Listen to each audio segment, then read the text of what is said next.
Hello guys, welcome back to my channel. आणि आज आहे मम्मीचं शुक्रवारचा उद्यापन आहे देवीचं, सो त्यामुळे ब्लॉग बनवतीये. सो बघा तुम्ही नक्की. गाईज माझी हे सगळे डेकोरेशनची तयारी झाली आहे आणि मम्मी आणि काकी ह्या हे करतायत बदाम कट खिरीत टाक. सो गाईज मम्मी बनवते खीर.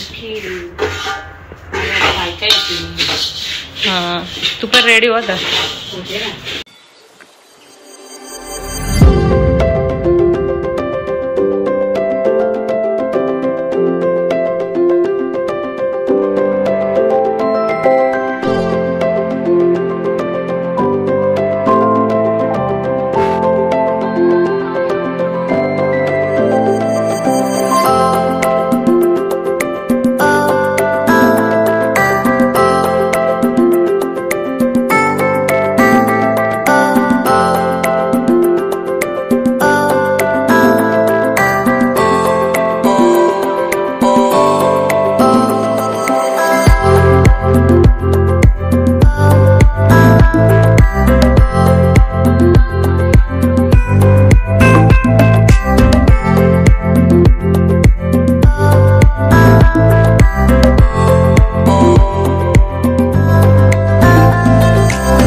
सो गाईज फायनली आमचा व्लॉग कम्प्लीट झाला, बट जेवणाचे फोटो टाकायला राहिले कारण की लाईट सारखी येत जात होत्या आणि गेस्ट पण येत होते त्यामुळे.